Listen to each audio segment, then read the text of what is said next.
How's everybody doing today? I want to shoot a short video here just talking about bankroll management. I see in my clan and there used to be back in the day, Golf Clash for almost the first year had an actual forum, and it switched over to a Facebook forum, Facebook the Continental, which is the Golf Clash slash supposed forum, but it's not nearly as intuitive and it's not nearly as good a place to go get information or to post questions and have a discussion with people in the community as the old forum used to be. And bankroll management was a big issue that came up all the time, and it's super important. You talk about people getting on losing streaks and losing their bankroll and having to start over again. It's really important to manage and guard your bankroll when you first start playing. And your first goal is to get to, if it's your first account and it's not a secondary account for you where you already know how to play, if it's your first account, really your goal is to get to 2 million coins. And when you get to 2 million, about the time you get there, if you then turn around and upgrade all of your clubs, it's going to cost you about 1 million coins to upgrade all your clubs, to get your clubs to the point where as a club upgrades, you can just upgrade it and you don't have a stack of ones that you haven't done. And once you get to 2 million coins, if you're playing in Tour 7 or below, if you're playing in Tour 7 where it's 100,000 per match, you've got 20 matches, so you'd have to go on a 20-game losing streak. So if you're finding that Tour 7, one of the teammates of my clan posted that they were up a couple million and now they're down to like 57,000. What that tells me is one of two things: either you're not playing very well or you're just outmatched as far as clubs go. So go down a tour, go to where you were successful. If you were successful in Tour 5, go hang out in Tour 5. This account has 15,500,000 coins, and at least 15 million of that came, my buddy whose account this is playing in Tour 8, primarily just to try and get better clubs. But my account doesn't play anything higher than Tour 7, and it has 25 million. So most of that money came from these top two tours here.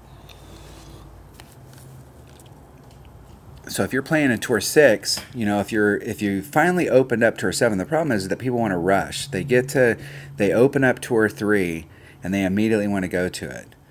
They open up Tour 4 and they immediately want to go to it. Just because you got it open doesn't mean you need to jump up to that tour. Work on the clubs until you feel comfortable with your game at whatever tour you're at, and then go up to the next tour. The goal is to get all of the rookie tours, Tour 1 through 6, open so that you can play and pretty much practice any hole in a tournament. Sometimes there are holes like the current tournament where you can't practice in one of the lower tours, but you want to try and get these tours all open. But don't feel like you have to rush to get to the next one, like you're competing against the Jones, like you have to go for the max trophy thing. It's important to learn the game as you go up. Increase your clubs so that when you go to the next tour, you're ready for it. You're not trying to go to Tour 7 just so that you can get some clubs so that you can be competitive. All the clubs are available. You're going to have a lot of clubs available down here, especially in Tour 4. If we look at our clubs and we look at the Tour 4 clubs, we've got a quarterback, Hammerhead. Tour 5's even better. We got the Rock. We got now access to the Guardian. Got access to the B-52, the Saturn. From the Hornet down, from the Skewer down, Razor down. Razor's an excellent club to use when you've got lower level clubs. So, picking one of those tours and trying to work on your clubs and try and get your Guardian, and then get that Guardian up to level 4 before you move on to the next tour. If you really want to have good bankroll management, the trick to bankroll management is you got to win. So the more you win, the less you're worrying about bankroll management. So the two things that I would suggest as far as that goes is, one, have a system. Learn a system for adjusting for the wind, even if it's just a little bit of wind. If you're playing down here in those lower tours, you're probably getting 1 or 2 miles per hour, and you think, I don't have to adjust for 1 or 2 miles per hour. And that's the same thing your opponent's thinking. So you're both always going to be just a little bit off. Every now and then you'll get lucky. But if you have a system where every time you go there, you're going right at the hole and you hit perfect, you have a shot of that ball going in, you're going to win more of those matches. Just win more outright out on the course. The other thing is, these shootouts, most of the shootouts that are in this game, not all of them, but the majority of them, if you bring clubs that have backspin in your normal bag, so my normal bag looks like this. This is my normal day-to-day play bag. Now, we don't have a Spitfire in this account, so we're using the most accurate club that we have, which is the Malibu. So, and the thing here is that the Guardian and the Saturn are going to get me close. They're going to be one of those holes where you're close all the time, and it goes in occasionally. They don't have the accuracy that you would get with a Sniper or a Backbone. But the deal is that with those clubs, I've got backspin, and those clubs are going to help me tremendously on shootouts, because they're going to open up a lot of options. If I need to do the bump and run, I can do the bump and run. But if you need to do the backspin, and the backspin is the shot that's the safest shot to get on that hole, or your opponent duffs the shot instead of taking the shot that they took, which probably increases your odds of getting in a trap, you can backspin it right onto the hole. You're going to win a lot of shootouts if you bring backspin clubs. But if you're dinking around trying to figure out how to use your Sniper and some of these other clubs, and I love the Sniper. And the Sniper, especially when you get it to level 9 and 10, it's an awesome club. But the Guardian, if you've got your Sniper to level 9 or 10, you've probably got your Guardian to level 7. And, for shootouts, it's a better club just because of the backspin. So if you want to manage your bankroll, goal number 1 is win more. Don't lose. And I know that sounds really easy, but if you go in with a game plan and you've got a system for adjusting for the wind, preferably the ring method, that way when you watch my videos, you'll understand what the deal is. And I shot a video. There's a playlist folder in this YouTube channel that has, trick tips and strategies, and in that there's a basic wind ring guide where I demo some shots and show you how to use the ring method, and talk to you about some of the on-course stuff that you want to be adjusting for. And the second thing is club selection. It's all about bringing the right clubs for these shootouts. Now, when you first start, you have nothing. I mean, you've got clubs that are for lack of a better word, crap. They're low level, and a lot of these holes, there is a shot where you can apply just a little teeny bit of backspin or a little teeny bit of topspin. It may be a more technical and tricky shot, but you can make that shot if you have some way of adjusting for the wind. Because if you're in the spot where you don't have to use very much, what you're going to find out is that if you don't adjust for the wind, you're going to end up in the rough a lot, and you're going to end up duffing that shot and losing a lot of shootouts. But once you get your Guardian to like level 4, I'm going to encourage you to play with your backspin clubs, because they're going to help you win shootouts. And if you win shootouts, you're going to win more coins. You're going to have less problem with your bankroll. One of the reasons that I like playing a rookie is if you've got more than 2 million after you've gotten all of your clubs upgraded, you can play pretty much with impunity. I don't really think about winning or losing coins. I can go out and practice and try some shot that I end up in the creek, and the next time I get on that hole, I make an adjustment and I end up in the creek, and then I make an adjustment and okay, I hit the fairway, and then I make an adjustment and okay, now I'm going where I'm going, and I can keep practicing that hole, and it doesn't matter if I lose 100,000. It doesn't matter if I lose 10 in a row and lose 1 million. But if you're playing in the upper levels and you're practicing and you're playing for, we're playing in Tour 8. My buddy's playing in Tour 8 in this account. Let's see if he's got Tour 9 open. Not quite yet. 236 more trophies. So if he got Tour 9 open here, he'd probably have somewhere around maybe 16 to 18 million coins, I wouldn't necessarily want to jump right into Tour 9. While I could lose some matches, you know, play down there for a little bit longer, upgrade your clubs, get your bankroll a little bit better. There used to be a saying that when you went from one tour to the next, you want to have 10 times the amount. So when you first start, you know, it's 100 coins to play here, so you'd want to have 400 coins, so you'd want to have 4,000 coins before you'd start playing in Tour 2. And that's pretty much how it goes when you're in these lower levels. I mean, because you are going to go up and down because you're learning the game. But once you start getting up into Tour 4 and you're doing the 6,000, 20,000, 60,000, 100,000, or 30,000, 100,000, in these ones, you know, Tour 5, you're betting 10,000 coins. I don't necessarily want to have just 100,000 coins when I start playing Tour 5. I want to be able to go to the next tour and stay there. So if I was playing Tour 4 trying to go to Tour 5, I'd probably want to have, you know, 200,000 or 300,000 coins so that when I got to Tour 5, I could actually spend some time up there and not worry about losing a match. You don't want to go into it and go, man, if I lose this match, I'm going to ruin my bankroll. That should never be a thought. Stay at the tour that you're on until you have a big enough bankroll. And if you find that when you go up to the next tour that you're getting your butt kicked, then go down.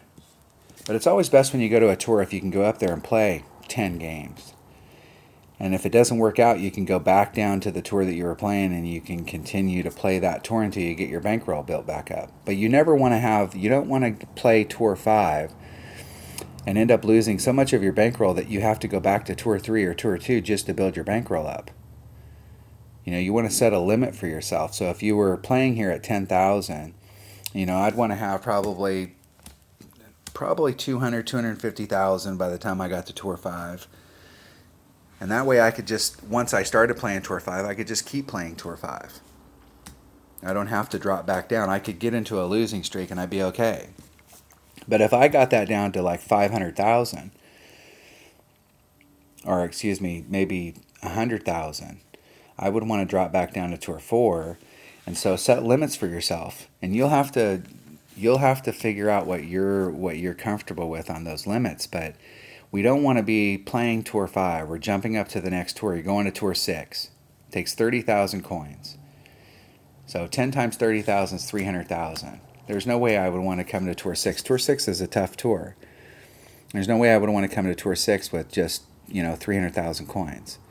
I'd want to be able to stay in Tour 6 and go out there and learn those courses and play them with slight impunity. And I'd probably want to have twice that much before I went up. Maybe 3 times that much. That way when you got here, you could really go through the courses. But the key is that when you go up, having the cash flow to play because you played down here is fine. But when you get up here, okay, this tour, what's different in this tour is we got 1 to 12 mile per hour wind and the needle moves 15% faster. What we have here is we got 1 to 9, 1 to 12. So you could get a 12 mile an hour wind here as opposed to a 9 mile an hour wind. So when you start going up, you're going to have to, when you get up here, you're going to have some method. So if you're learning as you go up and this is your first account, when you're in these lower tours, it's super important to learn that method for adjusting out the wind and get used to it in these lower tours, because once you get up in these uppers, you're not going to have time to learn it. What's up, Daisy girl?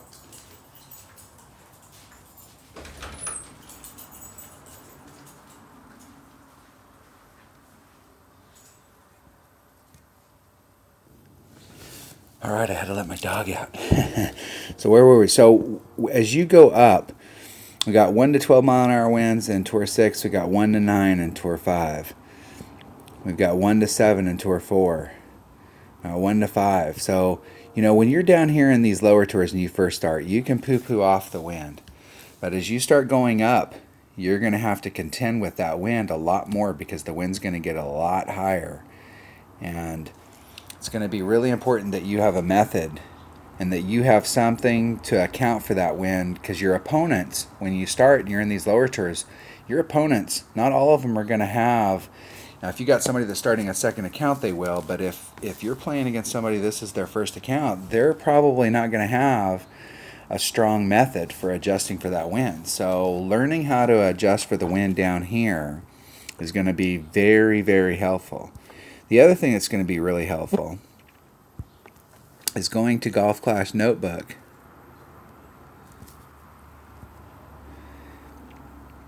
and looking up the tours and seeing what tour you're on and doing some scouting. So you're going from Tour 2 to Tour 3. Okay, so in Tour 3 we're going to have Nahami Cliffs and Sakura Hills. So we're going to have these two courses. So, looking at these courses and looking at these holes and thinking, okay, where are we hitting here? What's the line? This is called the island hole. I know this hole right here, you're going to adjust, you're going to do a 10% wind adjustment on it. It's a very tricky hole because when you hit across this chasm, it's going to affect your ball a little bit more.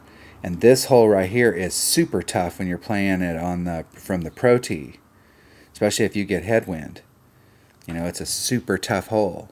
I've actually been on this hole where the headwind was so bad that I just laid my shot up here and dared my opponent to go for it. And my opponent did go for it and ended up in the drink. So, coming and looking at these holes and prepping yourself before you go to that next tour and taking a look at them and doing some scouting and some research. When you're a pro golfer and you have a caddy, they get to walk the course. They have a practice day. So the tournament usually starts on Thursday. So it's Thursday, Friday, Saturday, and Sunday, just like ours. And each round is a round that they're counting towards their total score.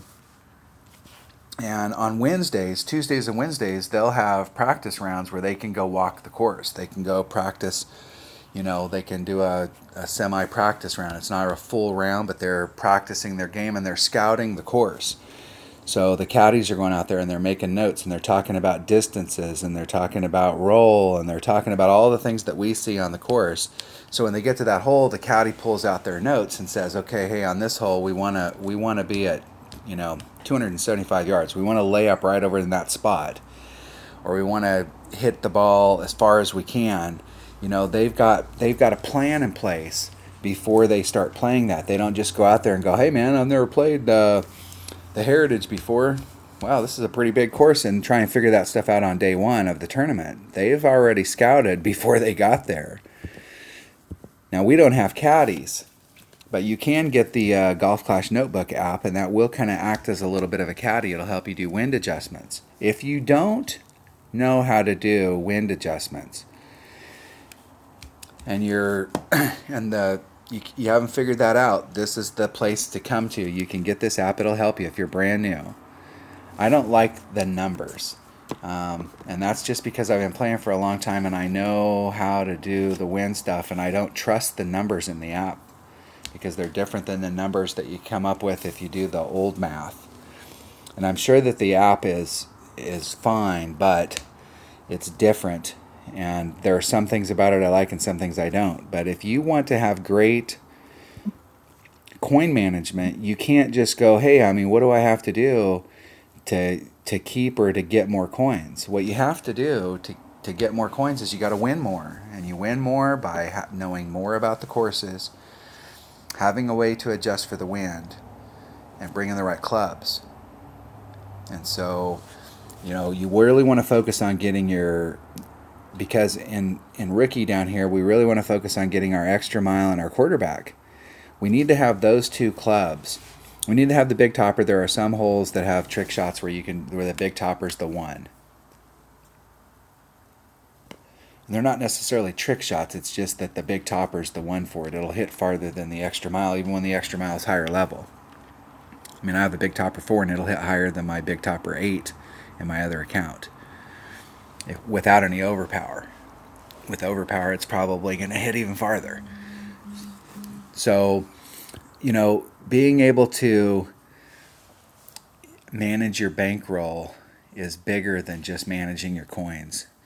It's bringing the right stuff and being prepared, especially if you're moving up a tour where you're going to start spending more of your hard-earned coins in order just to play. And so you need to go in with a game plan. You need to learn the win ring method so that you can win more of those matches just out on the course, you need to bring backspin clubs for the shootouts. Now, if you've listened to my videos before, I've talked about this before, but the Guardian will help you on so many shootout holes, it's not even funny. But it will hurt you sometimes out on the course. And it will hurt you because of that little teeny bit of back or topspin. It only has a couple topspin. It gets its last little bit of topspin and its last little bit of power when it gets to level 8. But until that point, it only has 2 topspin. So if you've got 2 topspin on your wood, sometimes that will hurt you. I mean, I can think of quite a few holes where you can just barely get it done with 2 topspin. So there will be some holes that you're going to be shooting for just to try and get to the shootout, but you want to get to the shootout, because if you bring a Guardian to the shootout, now you got the advantage. Because a lot of people aren't going to bring the Guardian, they're going to bring a sniper, they're going to bring something else, and the sniper has a place in tournaments. It's an awesome club, and it's awesome when it gets to level 9 and 10 and it gets its backspin. But if you want to win more shootouts, you need to bring clubs with backspin, and that's going to help your bankroll. Anything that we can do that'll help our bankroll. The other thing that'll help your bankroll too is when you're out on the course and your opponent, you're in a shootout and your opponent ends up in the drink. Don't go for it. Don't end up getting up in the drink yourself. Just literally shoot it 5 feet in front of you. I know that seems pretty bad, but hey, it's not about how close I got. You ended up in the drink. I'm not going to take the risk of ending up in the drink. I want to win the coin, so I'm just going to hit it 5 inches in front of me. And I win by 174, and you lost because you hit 175. Don't be afraid to put the hammer down. If you see your opponent, you want to do bankroll management, you see your opponent, they tee off first, and they end up in the rough, and you know from where they ended up in the rough that they can't make it. And you know that all you have to do is do a layup shot. Okay, but if your opponent would have and maybe they brought a big ball and they hit this overpower shot, and if they'd have hit that shot, they'd been on the green, and then you would have had to bring the same stuff in order to compete with them because you couldn't get it done with smaller stuff. If they end up in trouble, put the hammer down on them. Switch to bag number 2 that's got your accurate stuff. Do a layup shot. Put your ball in the perfect spot. Take no risks. Get on the green. Get your eagle, your birdie, and go home. And make your opponent have to hit that 120-yard chip shot in order to catch up with you. Now, sometimes your opponent will sink that shot, and you'll end up going to a shootout, which is fine with you because you brought backspin clubs and you're ready for the shootout. But in most cases, you'll be able to win those out on the course. The trick to winning more, too, is to always play in the fairway. I call them the usual suspects in my bag. So in this bag, it's the Firefly, Nirvana, and Malibu. Those are my usual suspects. Those are the ones I'm going to carry in this bag until we can get a Spitfire. And then we're going to immediately switch to a Spitfire and carry the Firefly, Nirvana, and Malibu. Now, my buddy plays this account, so he likes the Firefly, but I am a Rapier fan, so mine would be Rapier, Nirvana, and Spitfire. But I don't want to use those clubs. I want the best usual suspects that I can possibly get. The Rapier, Nirvana, and Spitfire. But I don't ever want to have to use them. I only want to use these top 4 clubs. I want to use the Extra Mile, the Guardian, the Saturn, and the Hornet. Those are the only clubs I want to use. And the only way you can do that is to always be in the fairway.